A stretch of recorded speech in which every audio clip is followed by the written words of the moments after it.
Hi friends, നമ്മളിന്നിവിടെ static I പികളുടെ പ്രാധാന്യത്തെക്കുറിച്ചാണ് പറയുന്നത്. Actually കഴിഞ്ഞ ദിവസം ആരോ പറയുന്നത് കേട്ടു, ഞാനിപ്പോൾ കൂടുതൽ CCTV റിലേറ്റഡ് വീഡിയോസാണ് ചെയ്യുന്നത്, നെറ്റ്വർക്കിംഗ് ചെയ്യാറില്ലെന്ന്. പക്ഷേ അങ്ങനെയല്ല, നമ്മൾ നെറ്റ്വർക്കിങ്ങും CCTV വീഡിയോസും രണ്ടും ചെയ്യാറുണ്ട്. അപ്പോൾ ഇന്ന് പറയുന്നത് സ്റ്റാറ്റിക് ഐ പികളുടെ പ്രാധാന്യത്തെക്കുറിച്ചാണ്.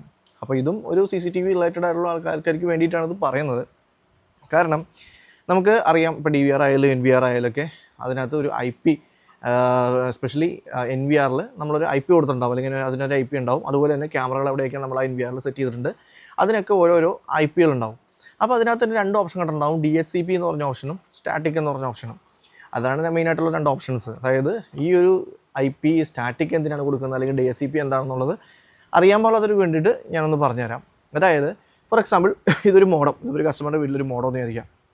അപ്പോൾ ഈ മോഡത്തിൽ നിന്ന് ഇപ്പോൾ നമ്മൾ വയ്ക്കാൻ വയ്ക്കുന്ന CCTV വയ്ക്കുന്ന കസ്റ്റമറുടെ വീട്ടിലൊരു മോഡം, ഈ ഒരു മോഡത്തിൽ നിന്ന് കണക്ട് ചെയ്തേക്കുന്ന കുറച്ച് ഡിവൈസുകളാണെന്ന് വയ്ക്കുക. ഒരു TV, ഒരു 2 മൊബൈൽ, ഒരു ലാപ്ടോപ്പ്, കമ്പ്യൂട്ടർ, അങ്ങനെ ഒരു കുറച്ച് ഡിവൈസുകൾ കണക്റ്റഡ് ആണ്.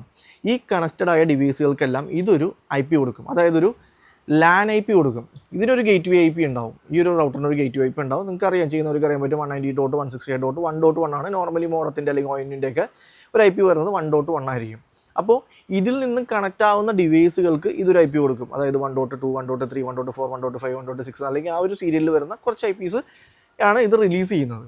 അപ്പോൾ എന്താണ് സംഭവിക്കുന്നതെന്ന് വെച്ചിട്ടുണ്ടെങ്കിൽ, ഇപ്പോൾ ഈ കൊടുക്കുന്ന ഈ ഒരു 5 ഡിവൈസ് ഇവിടെയുണ്ട്, 5 ഡിവൈസിനും ഇത് 1 തുടങ്ങി ഒരു 5 വരെയുള്ള IPകൾ അസൈൻ ചെയ്തു എന്ന് വെക്കുക. ഈ ഓരോ ഡിവൈസിനും ഓരോ IP കൊടുത്തിട്ടുണ്ടെന്ന് വെച്ചാൽ കണക്ട് ചെയ്തേക്കണം. ഈ ഒരു മോഡലിൽ നിന്ന് കണക്ട് ചെയ്തേക്കുന്ന ONT കണക്ട് ചെയ്തേക്കുന്ന ഡിവൈസുകൾക്ക് ഓരോ IPയോട് കൊടുത്തിട്ടുണ്ട്. പക്ഷേ വൺസ് ഇത് ഓഫായി, അതായത് ഇത് ഓഫായി കഴിഞ്ഞ് അടുത്ത പ്രാവശ്യം വരുമ്പോൾ, അടുത്ത ആഴ്ച ഇത് ഓൺ ചെയ്ത് വരുമ്പോൾ എന്താ സംഭവിക്കുന്നത്, ഈ കൊടുത്തേക്കുന്ന പോലെ, അതായത് ഒരു മൊബൈലിന് കിട്ടിയിരുന്നത് 1.5 ആയിരുന്നെങ്കിൽ അടുത്ത പ്രാവശ്യം ഇത് ഓഫായി ഓൺ ചെയ്ത് വരുമ്പോൾ 1.5 ആയിരിക്കണം കിട്ടിയിരുന്നില്ല, ചിലപ്പോൾ ഒരു 1.10 ആയിരിക്കും ആ മൊബൈലിന് കിട്ടുന്നത്.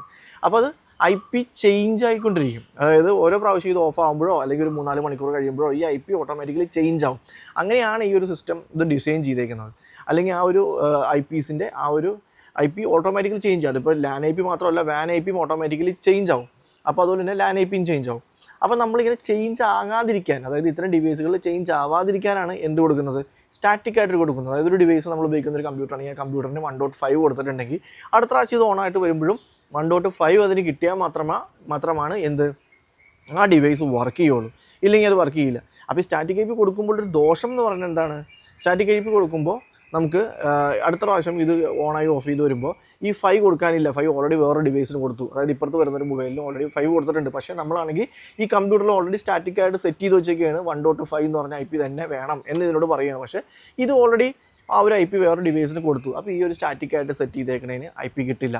അങ്ങനെയാണ് നോർമലി ഈ ഒരു ഓഫ്ലൈൻ വരുന്ന ഡിവൈസുകൾ സ്റ്റാറ്റിക്കായിട്ട് സെറ്റ് ചെയ്യുമ്പോൾ ഓഫ്ലൈൻ വരുന്നതാണ്. അപ്പോൾ അത് ഒഴിവാക്കാനാണ് എന്ത് വരുന്നത്, DHCP എന്ന് പറഞ്ഞ ഫംഗ്ഷൻ വരുന്നത്. DHCPയിൽ എന്താ സംഭവിക്കുന്നത്, DHCPയിൽ ഏതാണോ അതിന് കിട്ടുന്ന IP അത് വെച്ചിട്ട് അത് റൺ ചെയ്തോളും, വേറെ കുഴപ്പമൊന്നുമില്ല. ഏതാണോ കിട്ടുന്ന ഏതൊരു IP കിട്ടുന്നത് ആ ഒരു, അതായത് ഈ നെറ്റ്വർക്കിൽ വരുന്നതെന്നുള്ളൂ, ആ ഒരു 1.0 സീരീസിൽ വരുന്നതെന്നുള്ളൂ, ഏത് IP കിട്ടിയാലും അത് വെച്ച് റൺ ചെയ്യും. അതിനാണ് ഈ DHCP എന്ന് പറയുന്നത്. അപ്പോൾ സിമ്പിളാണ്. അതായത് ഒരു IP നമ്മൾ സെറ്റ് ചെയ്ത് കൊടുത്തുകൊണ്ട് ഇത് പിന്നീട് മാറരുത്, അതായത് അടുത്ത പ്രാവശ്യം കുറച്ച് 4 മണിക്കൂർ കഴിയുമ്പോഴോ ഇത് ഓഫായി ഓൺ ചെയ്ത് വരുമ്പോഴോ മാറരുതെന്ന് പറഞ്ഞൊരു IP കൊടുക്കുന്നതിനെയാണ് ഒരു സ്റ്റാറ്റിക് ആയിട്ടൊരു IP സിസ്റ്റത്തിലായാലും കമ്പ്യൂട്ടറിലായാലും ക്യാമറയിലായാലും എന്തിലായാലും സ്റ്റാറ്റിക് ആയിട്ടൊരു IP കൊടുക്കുന്നത് അതിനാണ്. അപ്പോൾ ആ ഒരു IP മാത്രമേ എടുക്കുകയുള്ളൂ. ഇപ്പോൾ DVRലായാലും NVRലായാലും ഒക്കെ ആ ഒരു സ്റ്റാറ്റിക് ആയിട്ട് കൊടുത്തിട്ടുണ്ടെങ്കിൽ ആ ഒരു IP മാത്രമേ അത് എടുക്കുകയുള്ളൂ. പക്ഷേ അങ്ങനെ കൊടുക്കുമ്പോൾ വേറൊരു പ്രശ്നം എന്താണെന്ന് വെച്ചിട്ടുണ്ടെങ്കിൽ, ഈ ഒരു IP അടുത്ത പ്രാവശ്യം ഓൺ ചെയ്ത് വരുമ്പോൾ അത് വേറെ ആൾക്ക് കൊടുത്തിട്ടുണ്ടെങ്കിൽ ഇതിന് കൊടുക്കാൻ IP ഉണ്ടാവില്ല, അത് ഓഫ്ലൈനിൽ പോകും. കാരണം IP എടുക്കാതെ അത് ഓഫ്ലൈനിൽ ഇരിക്കും. പിന്നെയും ചിലപ്പോൾ ഒന്ന് ഓഫ് ചെയ്ത് ഓൺ ചെയ്യുമ്പോൾ അതെടുക്കും. അങ്ങനെ വരും. ഇടയ്ക്കിടയ്ക്ക് ഓഫ്ലൈനും ഓൺലൈനിലൊക്കെ വരുന്നതിൻ്റെ ഒരു പ്രധാന കാരണം ഈ ഒരു സ്റ്റാറ്റിക് ആയിട്ട് കൊടുക്കുമ്പോഴാണ്. DHCP അതിന് നേരെ തിരിച്ചാണ്. അതായത് ഏതാണോ കിട്ടുന്നത് അത് വെച്ച് വർക്ക് ചെയ്തോളൂ. അപ്പോൾ നിങ്ങൾ വിചാരിക്കും DHCP ആണല്ലോ ഏറ്റവും നല്ലത്, അതാകുമ്പോൾ ഓട്ടോമാറ്റിക്കലി ആ ഒരു IP എടുത്ത് വർക്ക് ചെയ്തോളൂ എന്നൊക്കെ. പക്ഷേ ഏറ്റവും നല്ലത് ശരിക്കും പറഞ്ഞാൽ സ്റ്റാറ്റിക് ആയിട്ട് തന്നെ കൊടുക്കാം. ഇപ്പോൾ നിങ്ങൾക്ക് ഒരു NVR ഒക്കെ ആണെങ്കിൽ സ്റ്റാറ്റിക് ആയിട്ട് തന്നെ കൊടുക്കാം. പക്ഷേ അതിൻ്റെ പൂള് കുറച്ച് കൂട്ടിയിടുക. അതായത് ഫോർ എക്സാമ്പിൾ പറയുകയാണെങ്കിൽ നമുക്ക് ഇതിൻ്റെയൊക്കെ ഒരു IPയുടെ ഒരു നമുക്ക് SADP ടൂളിലോ അല്ലെങ്കിൽ IP അനലൈസറിലോ എടുത്തിട്ടുണ്ടെങ്കിൽ അറിയാൻ പറ്റും. ഇതിനകത്തുനിന്ന് കണക്ട് ചെയ്ത് നമ്മൾ ആ സെയിം നെറ്റ്വർക്കിൽ കണക്ട് ചെയ്തിട്ട് ആ ഒരു ആപ്ലിക്കേഷനിൽ നോക്കി നമുക്ക് മനസ്സിലാവും ഏതൊക്കെ ഡിവൈസുകളാണ് കണക്ട് ചെയ്തിട്ടുള്ളത്. ഓൾറെഡി നമ്മൾ അതിൻ്റെ വീഡിയോസ് ചെയ്തിട്ടുണ്ട് കേട്ടോ, യൂട്യൂബ് ചാനലിൽ നിങ്ങൾക്കത് ചെക്ക് ചെയ്യാവുന്നതാണ്, ഫേസ്ബുക്കിലും ഉണ്ട്.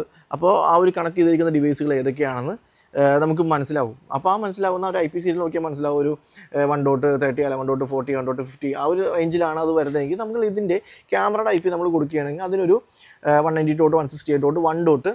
ഒരു 200 കൊടുക്കുക, 200 നിന്ന് 200 ആ ഒരു NVR കൊടുക്കുക. അത് കഴിഞ്ഞ് 200 മേളിലോട്ടുള്ളതൊക്കെ സ്റ്റാറ്റിക് ആയിട്ട് തന്നെ 201, 202, 203 എന്ന് പറഞ്ഞ് സെറ്റ് ചെയ്യുക. നോർമലി IP റേഞ്ച് ഈ ഒരു മോഡൊക്കെ ഇഷ്യൂ ചെയ്യുമ്പോൾ ആ ഒരു നോർമൽ ആ ഒരു താഴെയുള്ള റേഞ്ചിലുള്ള, അതായത് ആ ഒരു റേഞ്ചിലുള്ള IPs ആയിരിക്കും ഇഷ്യൂ ചെയ്യുന്നത്. അപ്പോൾ നമ്മൾ ഇത്തിരി മുകളിലോട്ടുള്ള IP റേഞ്ചിലുള്ള സെറ്റ് ചെയ്തിട്ടുണ്ടെങ്കിൽ അത് പെട്ടെന്നത് നമുക്ക് ആ ഒരു ക്ലാഷ് ആ ഒരു IPകൾ വേറെ റിലീസ് ചെയ്യാത്തതുകൊണ്ട് തന്നെ അത് വലിയ ഡിസ്റ്റർബ് ഇല്ലാണ്ട് പൊക്കോളും. പിന്നെ ചിലവർ സർവീസ് പ്രൊവൈഡറിനകത്ത് ഇതിനകത്തൊരു എന്താണ് സ്റ്റാർട്ട് IP എൻഡ് IP എന്ന് പറഞ്ഞ് കൊടുക്കാറുണ്ട്. നിങ്ങൾക്ക് അറിയാൻ പറ്റും. ആ സ്റ്റാർട്ട് IP എൻഡ് IP ഉണ്ടെങ്കിൽ അതും ഈ പറഞ്ഞ പോലെ നമ്മളുടെ ആ ഒരു സെക്ഷൻ ഓഫ് IPസിൻ്റെ ഉള്ളിൽ തന്നെ വേണം അത് തുടങ്ങാനും അത് അവസാനിക്കാനും. അതായത് 1 തൊട്ട് 1 തുടങ്ങുന്നത് ഈ പറഞ്ഞ 1 തൊട്ട് 50 വരെ നമ്മൾ കൊടുത്തിട്ടുണ്ടെങ്കിൽ 250 വരെ ആ ഒരു എൻഡ് IP അവിടെ ഉണ്ടാവണം എന്ന് മാത്രമേ അത് പ്രത്യേകതയുള്ളൂ. ഇല്ലാത്ത പക്ഷം അങ്ങനെ സ്റ്റാറ്റിക്കായിട്ട് കൊടുക്കുന്നതിന് കുഴപ്പമൊന്നുമില്ല കേട്ടോ. ഇപ്പോൾ ഡൈനാമിക്കായിട്ട്, അതായത് DSCP കൊടുക്കുമ്പോഴും ചില പ്രശ്നങ്ങൾ കാണാറുണ്ട്. ഈ പറഞ്ഞ പോലെ എടുക്കാൻ ആ ഒരു IP തമ്മിലുള്ള ക്ലാഷ് DSCP സമയത്ത് എടുക്കാനുണ്ട്, ഓട്ടോമാറ്റിക്കലി എടുക്കാത്ത വിഷയങ്ങൾ അവിടെയും വരാറുണ്ട്.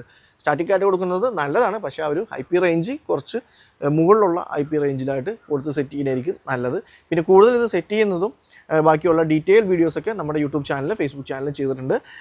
തീർച്ചയായിട്ടും നിങ്ങളത് ഫോളോ ചെയ്ത് കാണാൻ ആഗ്രഹിക്കുന്നവരാണെങ്കിൽ തീർച്ചയായിട്ടും കാണാം. അപ്പോൾ ഒരു അടുത്ത വീഡിയോ ആയിട്ട് നാളെ വീണ്ടും കാണാം. Bye, thank U.